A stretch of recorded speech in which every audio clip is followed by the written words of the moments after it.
और ये सब हुकूमती दावे थे कि नए टैक्स का बोझ गरीब आदमी पर नहीं पड़ेगा।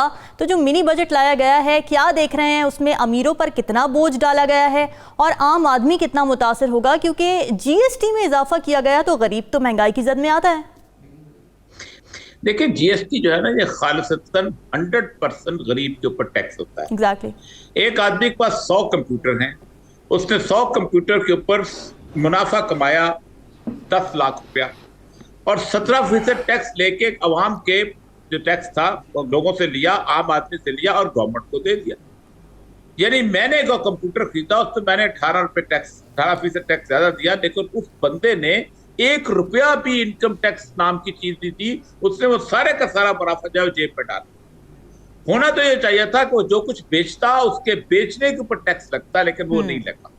ये सबसे आसान तरीका होता है कि एक आम आदमी जो जूता खरीदने जाता है, कि जो खुर्दनी तेल लेने जाता है, जो उसके साथ साथ आप दवा लेने जाता है, किसी होटल में जाके खाना खाने जाता है, तो इस कंप्यूटर में आप नजर लिस्ट देखे ना जिसके अंदर क्या आप कहते हैं ये बहुत हमने वो चीजें हैं जो कि लग्जरी आइटम है, तो गलत है।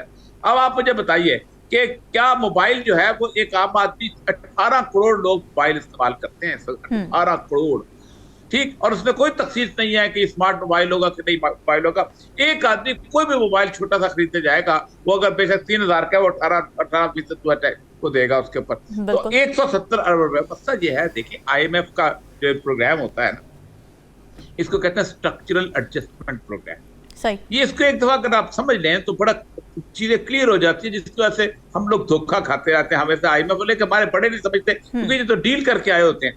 ये इसलिए होता है, इसका स्ट्रक्चरल एडजस्टमेंट प्रोग्राम होता है कि किसी कौम के इतने पैसे इकट्ठे कर ले कि जो वो अपने उन जितने उन्होंने कर्जे लिए उनको अदा कर दे।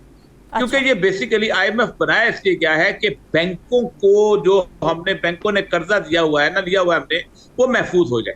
उसके बाद दूसरा इनका होता है जो और डिमांड, जो असल डिमांड इन्होंने जो की है वो बहुत खौफनाक है। दूसरा ये होता है कि गवर्नमेंट का कंट्रोल जो है ये मुख्तलिफ किस्म के ट्रेड के ऊपर, मुख्तलिफ किस्म की एजेंसीज के ऊपर खत्म हो जाए। IMF ने ये डिमांड किया है कि तमाम जितनी भी पावर कंपनीज हैं 30 जून तक उसके यहाँ प्रोफेशनल बोर्ड ऑफ मैनेजमेंट लगाओ।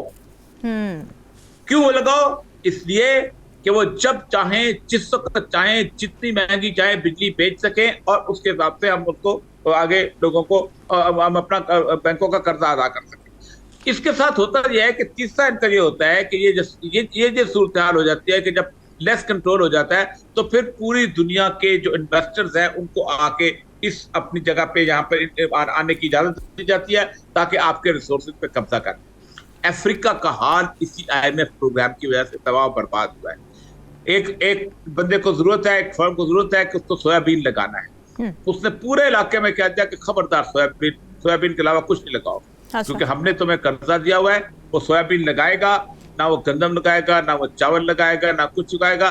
सोयाबीन का ट्रक भर के लेके जाएंगे। आप गंदम खरीदती है, जो डॉलर हमने दिए थे वापस दे दो। अब तुमने चावल खरीदना है, जो डॉलर दिए थे वापस दे दो। अब वो उसके बाद होगा ये कि वो बंदा बेचारा सारा पैसा जो कमाया होगा वापस उनको दे दिया। आज इसहाक डार साहब ने जो किया है, आप सोचें, ये जो जून में बजट बनाया था ये किसी खाला ने बनाया था, इन्होंने खुद बनाया था। ये जो IMF का प्रोग्राम है ये आज आया है, ये IMF का प्रोग्राम इनके आने से पहले का चलता चला रहा है। 9th उसके रिव्यू चल रहा है। एग्जैक्टली, हाँ, 9th रिव्यू चल रहा है। इनको नहीं पता था क्या ये जून में नहीं लगा सकते थे, सब कुछ अरेंज नहीं कर सकते थे?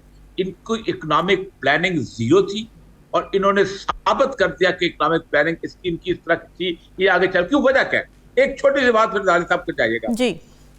हर मुल्क के अंदर कर्जा लेने की एक कैपेसिटी होती है, ठीक?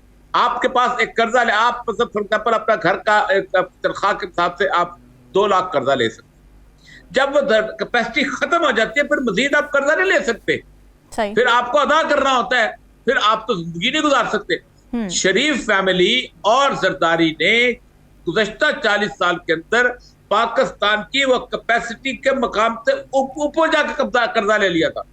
अब हमारे पास कर्जा नहीं ले सकते क्योंकि हम उसको अदा नहीं कर सकते, और अगर कर्जा लेंगे तो हमें बहुत कुछ बेचना पड़ेगा। वो बेचने के लिए खड़े हैं, वो खड़े हैं और कहते हैं आओ हमें बेचो ताकि हम पाकिस्तान को जो है वो पराए फरोख्त करके हम यहाँ से चले जाएंगे पाकिस्तान को फरोख्त करके। और ये सब जिस तरह के रिमार्क्स हम देख रहे हैं आजकल सामने आए हैं ये 2-3 केसेस में, तो आपको क्या लगता है कि ये तमाम तर चीज़ें जेन्युइन हैं? क्या वाकई कानून अपना रास्ता बना रहा है या फिर पॉलिटिकल विक्टिमाइजेशन का ही एक ये हम कह सकते हैं शाखसाना है? देखिए, पाकिस्तान की 75 साल तारीख में किसी एक शख्स के खिलाफ इस तरह सारे लोग इकट्ठे थे।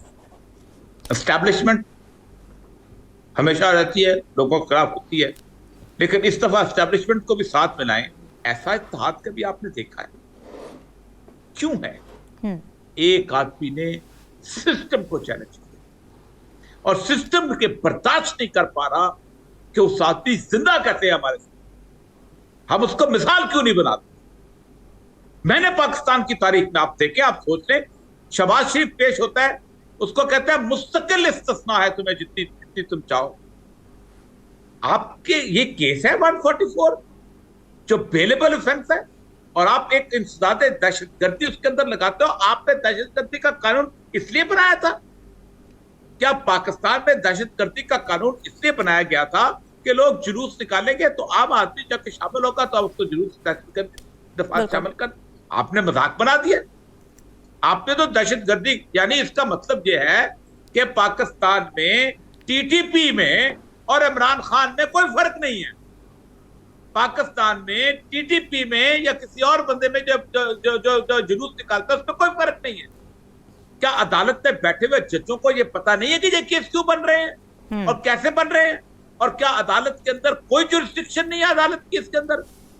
क्या उन्होंने कभी अपनी अदालत के अंदर कभी उन्होंने पीपीसी के अंदर जो प्रोविजंस हैं, जो उनके अंदर जो सीआरपीसी में जो प्रोविजन है, जो अदालत के अंदर खुद सुप्रीम कोर्ट ने जो उनको अख्तियार दिया वो नहीं है, उनको नहीं पता कि ये क्यों हो रहा है। और फिर फॉरेन फंडिंग केस के अंदर एक आदमी जो है वो पेश, सबको पता है वो पेशी पे नहीं जा सकता, वो उसको गोलियां लगी हैं, अब वो उसका मजाक। ये पाकिस्तान में पहला केस मैंने देखा है इमरान खान कि एक आदमी को फायरिंग होती है, एक आदमी की फायरिंग को कम से कम 10,000 बंदा गवाह है, को 20 के करीब डीएसएनजी गवाह हैं, को 200-250 कैमरे गवाह हैं, चीजें चलती हैं। एक बंदा जो है वो जीआईटी की रिपोर्ट उसका तमस्कर उड़ाया जाता है, कहा जाता है ये होक है, कहा जाता है कि ये जो है बुनियादी तौर पर उसने मजाक बनाया हुआ है और उसका मजाक उड़ाया जाता है। देखें, एक अरबी का मुहावरा है, मन ज़हका ज़ोहेका, जिसने किसी का मजाक उड़ाया उसका मजाक उड़ गया। खुदा के गज़ब से डरो कि तुम जिस सूरत हाल के अंदर हो, मुझे सच्ची बात ये लग रही है कि पाकिस्तान की हुकूमत जिस तरफ जा रही है और पाकिस्तान की एस्टैब्लिशमेंट जिस तरफ जा रही है, ये किसी ऐसे गजब को पुकार रही है कि जो गजब हमें अभी ये कल टर्की का गजब हमने देख किया हुआ है। देखिए, नाइंसाफी अल्लाह ताला के गजब को आवाज देती है। आप देखें, 40-45 सेकंड की बात थी, जिस बंदे के पास घर था उसके पास घर नहीं रहा था, जिस बंदे के पास जिंदगी थी उसके पास जिंदगी नहीं रही थी, जिस बच्चे के पास बाप था उसके पास बाप नहीं रहा था, जिस माँ के पास बेटे थे उसके पास बेटा नहीं रहा था, जिस औरत के पास खामन था उसके पास खामन नहीं रहा था, और जिस बंदे के पास बीवी थी उसके पास बीवी और बच्चे नहीं रहे थे। 45 सेकंड लगते हैं। तुमने इंसाफ का तमाशा बनाया हुआ है और खड़े होकर तकरीर करते हैं यार कुछ, और फिर कहते हैं, मुझे समझ नहीं आती अपने जर्नलिस्टों की, कहते हैं इमरान खान के जमाने में भी ये होता था वो होता। उस वक्त तो इमरान खान का नाम नहीं लेते थे, उस वक्त तो किसी और का नाम लेते थे। ये सारे का ये मैं मतलब मोहम्मद पीर हमारा दोस्त है, जब उसके ऊपर मुकदमा चला था, कहते हैं इमरान खान की बात नहीं किसी और है, वो तो और है, जो मुझे पता है वो कौन करते हैं। आज इमरान खान का नाम लेता है। आज क्या हो गया? मतलब यह है कि पूरा सिस्टम उसके खिलाफ हो चुका हुआ है, जिसमें मीडिया भी शामिल।